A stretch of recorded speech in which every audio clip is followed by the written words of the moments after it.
Good morning. My name is Keen Metzger. I'm talking to you from Davis Square on a beautiful Saturday morning.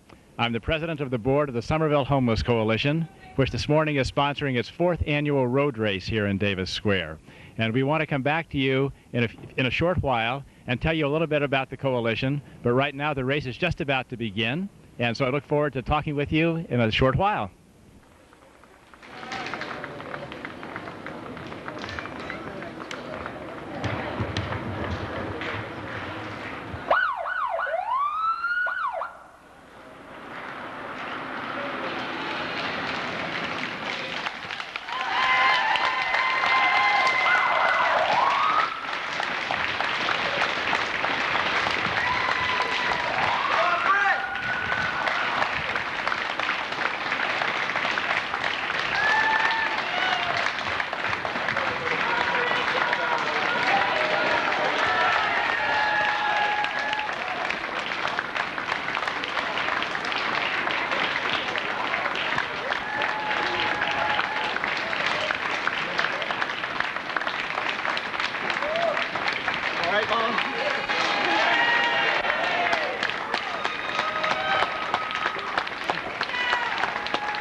And I have Linda Woodboyle, who's executive director of the Somerville Homeless Coalition and also of Shortstop.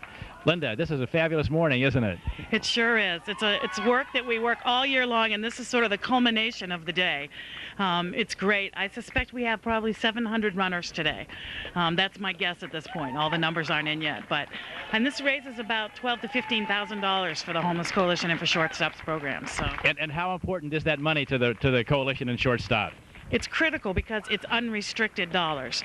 Much of our funding sources come from the state and the city, all of which are very good to us, and the federal government, but it's all restricted dollars, which means it's for a specific thing.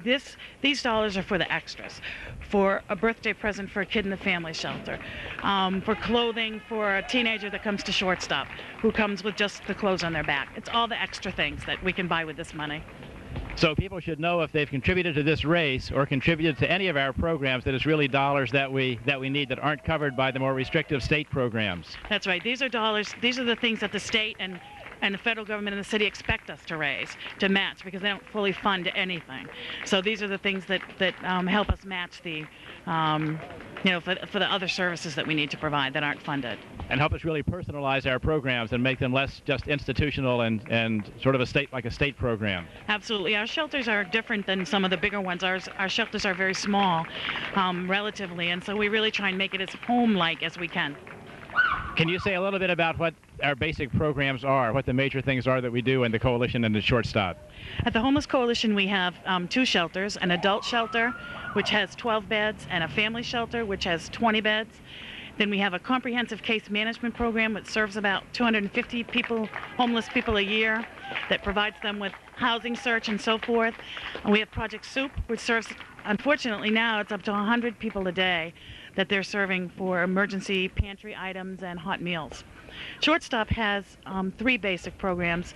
The main program in Shortstop is STEPS, which is the emergency shelter for children age 8 to 17 that are placed predominantly by the state, kids that can't be in their home or between foster placements.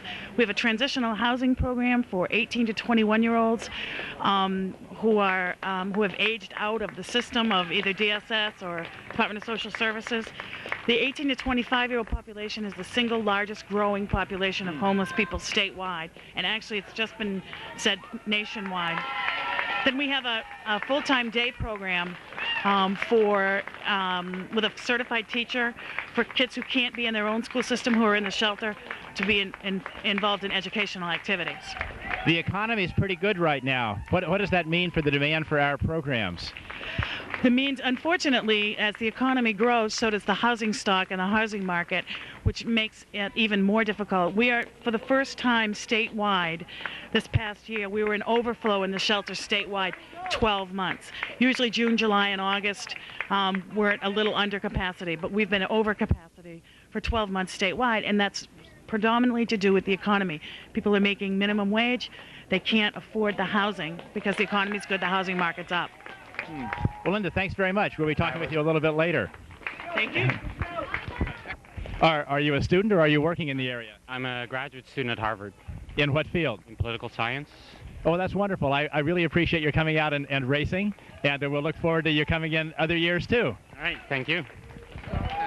Thank you for being with us. This is Morris von der Veen, who's the male winner of the 4th annual road race sponsored by the Somerville Homeless Coalition. They started a new... Right. Right, I was out there at midnight on Thursday night, changing from Radcliffe College to the Radcliffe Institute. All right. Hey, listen, thank you very much. Nice to meet you.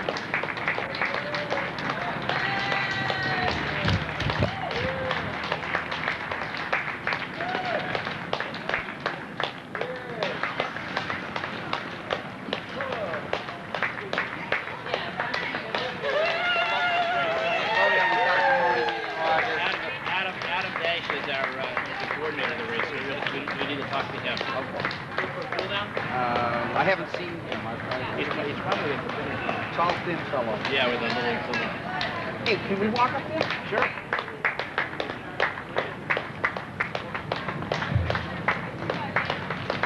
I think the next crowd will go on.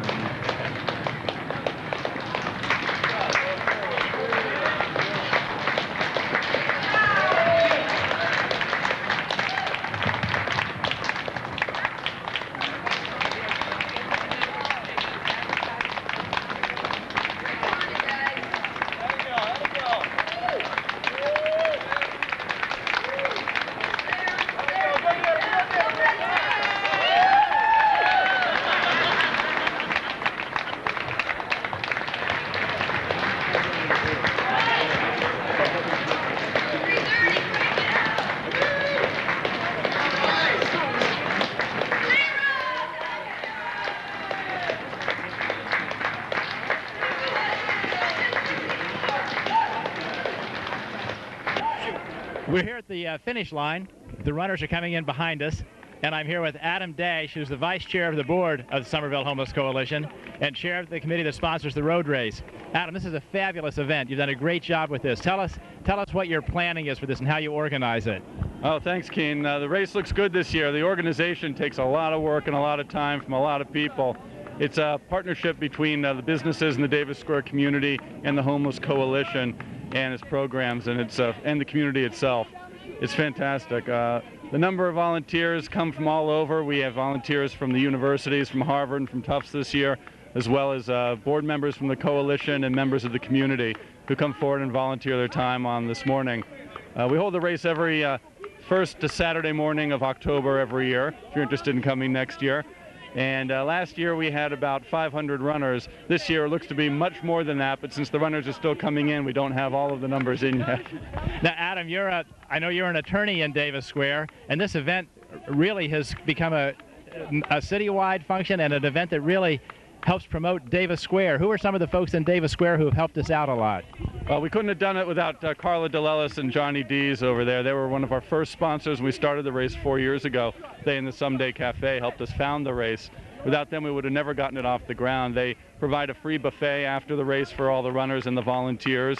And we also have a lot of help this year from Carberry's Cafe and Bakery, and they've provided all the baked goods and some of the brunch material as well as coming to the meetings, helping plan, getting us juice, coffee for the volunteers, and all of that. The back of the shirt has so many sponsors, it's hard to say them all, but just to say a few. Turn around. Let's take a look at the back of the shirt. So I hope that you'll look at all these people who've helped us out with this race and patronize them, and it patronize Davis Square. Adam, tell us again, how has this race grown over the last 4 years? Tremendously. Originally the race was run for us as a little race by the Bullpen Pub, which just then went out of business, and we had lost the funding for the Homeless Coalition from that event. And so we decided to do is get together with some businesses in the community and see if we could resurrect it. And we did. In the first year we had about 150 runners. Second year we had about 300 runners. Last year we had about 500 runners. Last year we had 150 runners pre-register. This year we had 300 runners pre-register. Last year we raised about 11,000 for the homeless.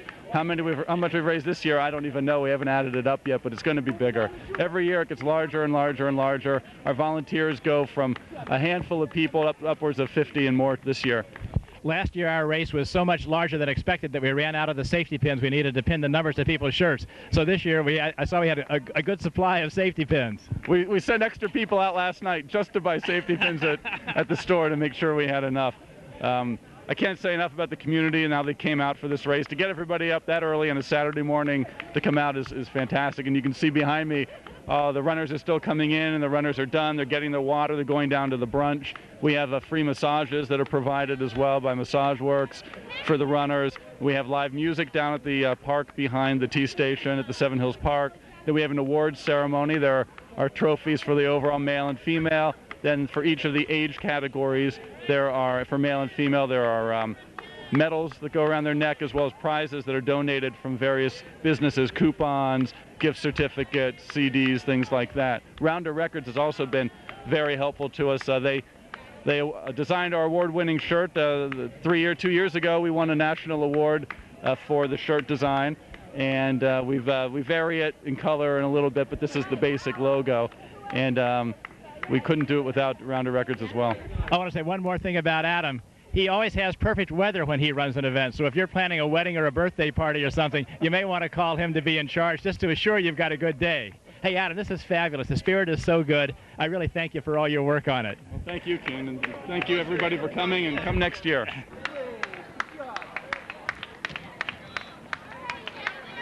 sure they see your number at the end of the shoot. Want to see your number at the end of the shoot. Yay, Jen! Keep moving. Good job. Good job. I'd be willing to bet that's all of our group.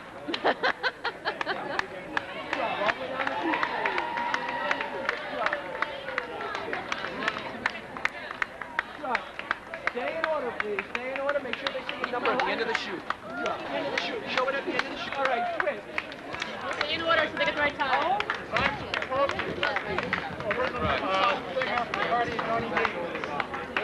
I call that. I like it also when it's Christmas and kind of Arlington.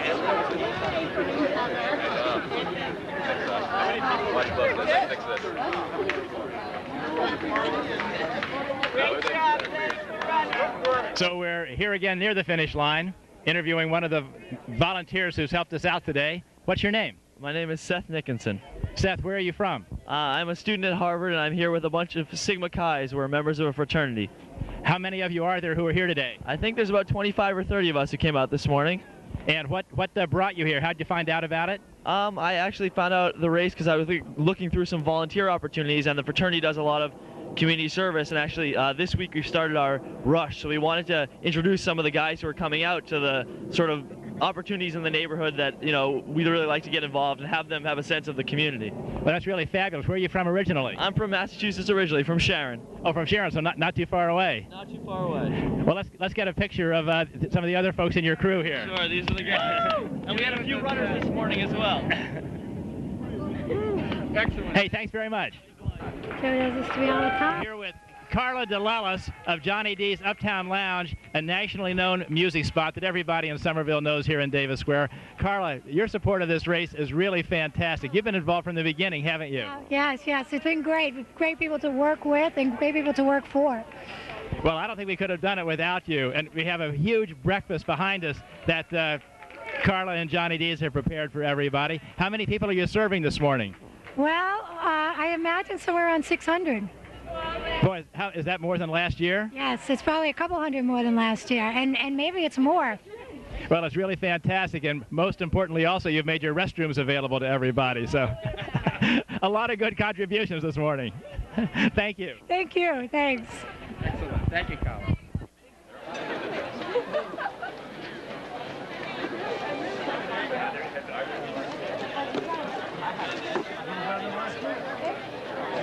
I'm here now with Sister Judy Markevich, who runs the Family Shelter, which is part of the Somerville Homeless Coalition.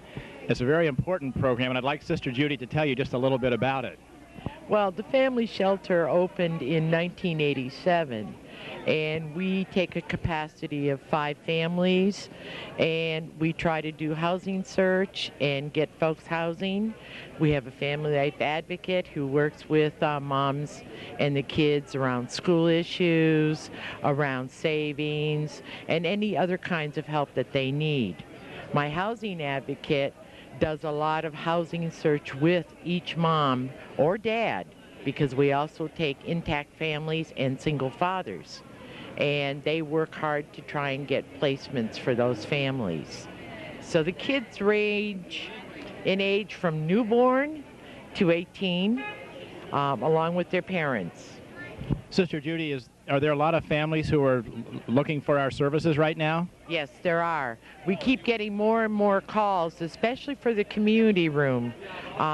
The Department of Public Welfare funds the other 4 rooms. They contract for them. So those families are referred through DTA. However, the community room is any agency in the Somerville, Cambridge area, Arlington, Medford, refer families. But because we only have the 1 community room, that room is never empty, ever. And we do the same kind of work with that family as we do for the DTA families. How long do families stay with us generally? They can range from 3 months to a year, and it gets hard sometimes. Has that period been growing? Are people staying longer now than they did in the past? Yes, definitely are. And part of the problem is the housing issue. There are no affordable housing units in the greater Boston area and a lot of Boston areas. So families are having to look to go out to the further outlying areas, New Bedford, Fall River, Springfield, South Hadley. It's far in all directions, Gloucester. And for some of those families, that's a real hardship because all of their support units are here, including medical, school, families, and there just isn't enough housing. What about the families that can't be accommodated in shelters? What happens to them? Well, for some of those families, we have heard that they double up with other family members, which does cause a hardship all the way around. Some of the families now, we found out, are being put into motels because there just is no openings in shelters across the state. And then the other families, the ones we don't hear about, we don't know because we don't get any information on them. Do you see any hopeful signs in the environment that would help make things better for the folks that we serve? In the near future, unless housing rents go down, no. People that have to go out of the city to New Bedford or places like that, are those often local people who are then forced to live far away from their roots? Yes, a lot of them are. They're from the Somerville, Cambridge area, Arlington, Medford. They don't have a choice if they want their own place because this area really has become a very high rent area. So there really is nothing. So they do lose their roots in the community because of it. Well, thank you very much. I want to express my appreciation for the work that you and the shelter do. It's really important. Thank you. Appreciate it. Well, we're here in the decompression area for the race. People are mellowing out, listening to music, getting massages, finishing their breakfasts, and lounging around on the grass in the warm sun and under the blue sky. Right now I'm here with Mary Todd, who's the manager of Project Soup, which is a food pantry that's a part of the Somerville Homeless Coalition. Mary, how long has Project Soup been around? We started in 1969. This is our 30th year. We're having our 30th anniversary this year. What are the big changes you've seen in the 30 years that the program's been running? Okay. Well, it started out as the first free supper program in New England, and it expanded to a pantry several years later. We now have 3 pantry locations in Somerville. We operate a home delivery program for elderly and disabled in Cambridge and Somerville.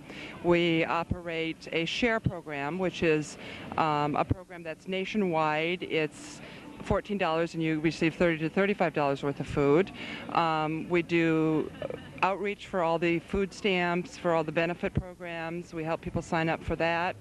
We have a $1 a bag program that is weekly of rescued produce and bread, and that is all sold for $1 a bag only. So we have extra programs to help out our pantry, more than once a month pantry use within the month. And we currently serve, in all of our programs, we serve about 67 people a day. The pantries alone serve approximately 43 people a day.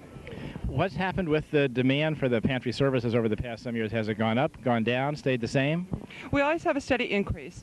In the last 2 years, we've seen the increase of the effects of welfare reform. We've received more clients as they kind of get diseligible for the benefits. Also, just in the last year, 6 months in a year, we've had a major jump in 2 populations, one of which is 18 to 25-year-olds, which are the youth, which we haven't had a huge number of those in the past years that Project Soup has been in operation. And then another one that we're seeing increase drastically, at least 20 to 25% in the last 6 months to a year, is the working poor families, the people who have been working, and with rent increases, they're just not able to make it, and that's been a huge increase also. So the rent increases obviously mean that there's less money available for food, and more people are coming to the pantry. I think people have to have a place to live, so they pay their rent first, and then food is the first thing to go off of somebody's budget. I think that happens often. If people in the community wanted to be helpful to Project Soup, what kind of contributions can they make? Do you need food or dollars or volunteers? We need all 3. Food, Somerville is extremely supportive of Project Soup over the last 30 years, and we have many schools who do food drives year-round. We have churches. We have many people collecting food for us. Donations of cash are always welcome too. I mean, those are the operating expenses, which are the hardest to get. Not all funding covers those expenses, and we always use volunteers. Our programs literally, we have 2 staff people, and all of our programs are literally run by volunteers. And if people want to volunteer, how can they get in touch with you? They can call myself, Mary Todd, at Project Soup. Our number is 776-SOUP or 776-7687. Mary, thank you very much. And I just want to tell you how much I appreciate the work that you do for the folks in this community. Thank you. I got the blues, baby blues. I got the blues.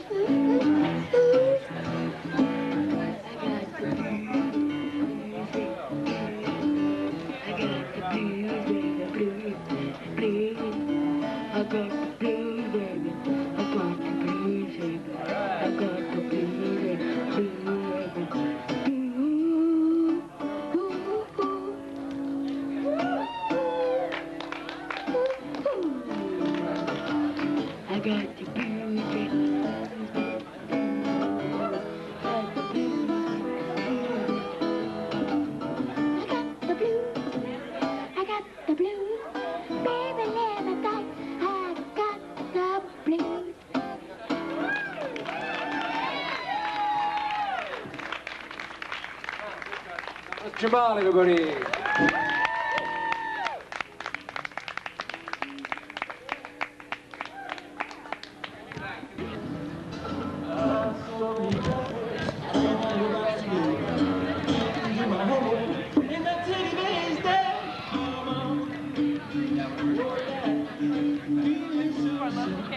You smile?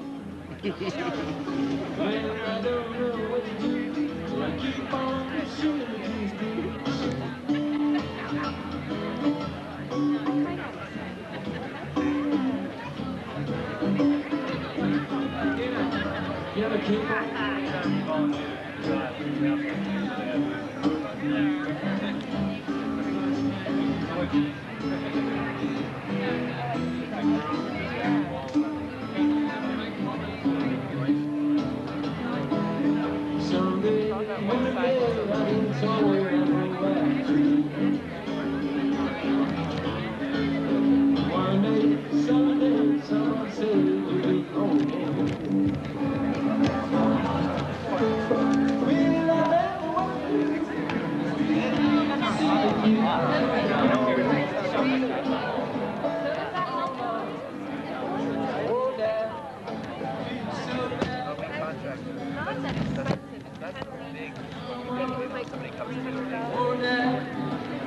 ambitious. Design project, what you really responsible.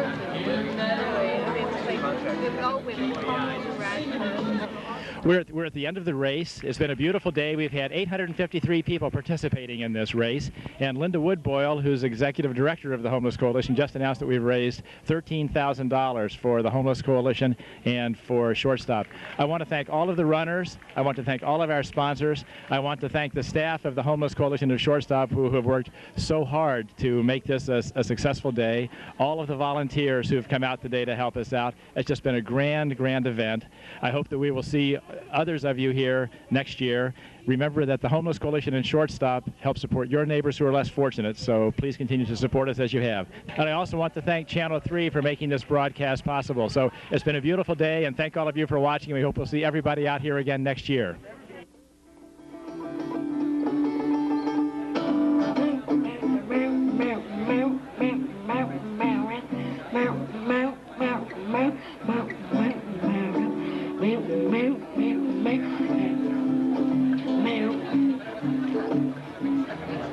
I dreamed the tooth fairy was a shark. She bit my butt in the dark. My teddy bear came back from the dead, and the stuff you hear said.